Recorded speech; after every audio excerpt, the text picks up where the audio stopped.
Bonanza or nah, Sansa? Well, I'm saying no, actually. It seems like everyone is coconuts about Donkey Kong Bananza, but not me so much. And it's got nothing to do with Pauline being more cringe than your dad's Coldplay covers band, but with worse singing, or that she's the most annoying character since Jar Jar Binks, and every time she speaks, it makes me want to punch the floor to bits, which in hindsight makes her inclusion a genius game design decision. No, I'm willing to let Pauline slide, and not down the side of a volcano into a lake of fire where she belongs, but I mean, I'll give her a pass, because I really want to love Donkey Kong Bananza. But I have 3 major criticisms about this game. Let me tell them now, please. 1. The smashing and destructibility in this game is too good. Wait, how is that a bad thing? Well, more on that in a bit. 2. I think this game would have been better off as an F-Zero game. Well, a 3D Captain Falcon game anyway. Wait, what the hell are you talking about, Jesse? Yeah, more on that in a bit too. But my 3rd major criticism is that overall, I thought Donkey Kong Bananza was kinda forgettable and the game world was a bit meh. And by the end, it didn't feel to me like I'd just played a Nintendo classic. It's good, it's polished, but it's not a classic. I mean, let's talk about the game world. None of the layers or the places or the things you find in the game really enthralled me all that much. And I find it very difficult to recall anything about this game, besides the mindless vandalism of the terrain. And of course the ending, but then only because it draws on a memorable location from a much better game. And so with that in mind, can you imagine one of Bananza's levels cameoing in another game? Would you be genuinely excited to return to Tempest Layer in the next Donkey Kong game? Or would you be excited to race around a Radiance Layer themed course in a Mario Kart game? Would you, Dick? You'd be all like, buh? And rightly so, because I only know the names of those layers because I looked them up in order to reference them heinously in this video. Otherwise, there was the Tears of the Kingdom layer, the Snow layer, the Forest layer with the big egg. That was pretty memorable, I guess. Oh, and I do remember the Burger Factory with the lion rocks and the spooky cemetery, but only because it was so weird and disparate in a bad way. And then on top of all that, there was the giant elderly jungle creatures who are all DJs for some reason and live among talking rocks. And meanwhile, it's up to Donkey to stop the evil mining company and help Pauline overcome the hurdle of having a hard time singing in front of people. So file all of that under what the actual heck. It's very strange. And it feels disorderly.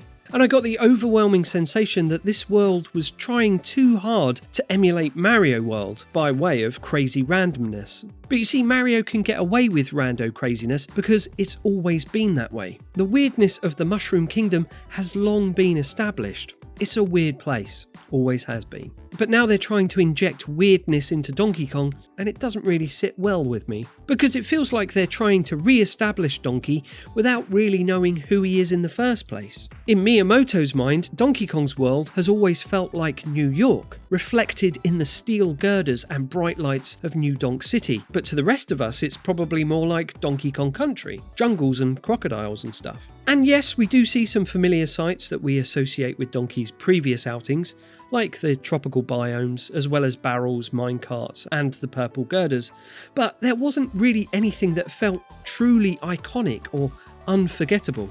I do, of course, acknowledge that Donkey Kong Bananza is solid like gorilla pecs. This is a tentpole Nintendo title after all, so it's got some really fun stuff happening in it and a butt-ton of that Nintendo magic sprinkled all over it. Like the blocks that leave the rainbow trail when you throw them. Those were really cool. And there was some cool chemistry mechanics in there too. And then of course there was the near limitless destructibility of the levels, which is a technical marvel and something that could only be cooked up by those Nintendo wizards.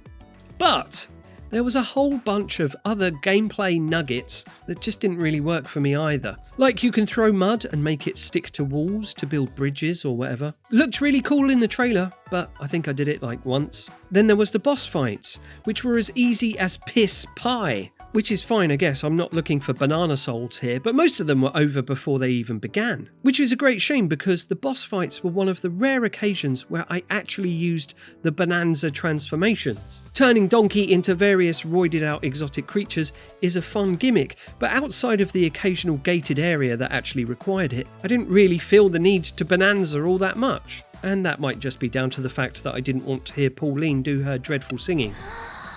But then as a consequence of that, I didn't really bother with half of the skill tree, and which in turn might have been why I didn't really feel massively compelled to find bananas.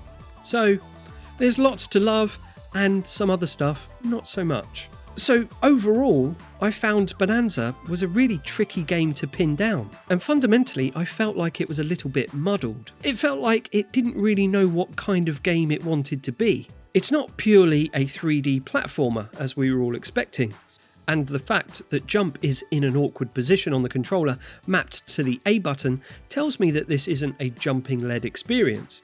It's more of a 3D Explorer Collectathon adventure brawler, and then with a bit of Spider-Man thrown in, because Donkey Kong can free climb up anything just like a spider monkey man big time. But despite that variety, outside of the core smashing mechanic, the other gameplay elements were a tad weak or underutilised. Like surfing. Again, didn't really do it a whole lot. Ditto the double rock jump move. Or for that matter, any of Donkey's athletic abilities in general. Like just pure rolling and jumping, because it didn't feel like there was a whole lot of opportunity to really flex Donkey's platforming muscles. Yeah, there were the challenge rooms that were built specifically for that very purpose, to test them skills, but I don't know, they just seemed like a drop in the bucket really, and kind of felt separate, and not part of a holistic platforming experience. Therefore, most of the game is spent smashing the world into tiny potatoes, and everything else is kind of secondary to this. And here's where I was saying the smashing is so good that it's kind of a detriment, because the smashing is so satisfying that I would kind of go into this absent-minded trance of endless devastation, sort of like in a flow state of mindless rock whamming, just punching away for hours, occasionally turning up treasure chests and big bananas. And while the tech behind the smashing feels revolutionary, I don't feel like the gameplay attached to it particularly is. I just turned my brain off and autonomously punched the scenery, and more than anything, it felt on par with a Lego game, where you just smash things to bits and gold falls out, and it makes you feel nice. Same deal. Which isn't a wholly bad thing, because, game mechanics that feel satisfying are indeed satisfying. That's just obvious. But as a byproduct of being able to punch the levels into hodgepodge, the levels themselves felt like hodgepodge. You feeling me? I'm saying that I think as a consequence of the levels being almost entirely destructible, it kind of feels like there's no formal structure. Giving you absolute freedom and allowing you to punch your way around anywhere somehow results in the levels not feeling as tight or as coherent as one would hope. I think in a weird twist, the physicality of the levels somehow makes them seem intangible, like they're just disposable mush waiting to be smushed into nothingness by the player. And they definitely feel like they're lacking that clinical layout and pixel-perfect placement of platforms that you find in a 3D Mario game. That was a lot of P's. That said, I'm sure the levels have been intelligently designed and optimised intentionally for players to smash in all directions. It's just quite hard to notice. And all the while, I just kind of missed the honed structure of a good 3D Mario level. I mean, to punch your way around every obstacle is not that interesting. Of course, it could just be Nintendo cleverly subverting the 3D platformer by having you destroy said platforms instead of carefully jumping across them. But ultimately, the unscripted nature and free-form gameplay of Bananza felt a bit forgettable. And then all of that made me feel like, is Donkey Kong even the right vehicle for this amazing smashy physics mechanic? Now apparently the plan to embiggen Donkey Kong into a 3D Mario-like adventure just so happened to coincide with a new smashing mechanic that was being tested via way of a Goomba with big hands. And both of these things evolved together, and the Goomba with big hands was eventually replaced with Donkey Kong. Which is a good fit. Donkey Kong is probably the first Nintendo character you'd go to if you needed something mindlessly smashed. And if you needed something inhaled, you'd go to Kirby, and if you wanted something farted on, then you'd go to Wario. So the whole smashing your way down into the crust of the earth is a really cool setup, But now, aside from occasional minecart madness, Donkey doesn't really feel at home tunnelling underground for me. That feels like more of a sci-fi setup, like Metroid or Star Fox, or get this, Captain Falcon.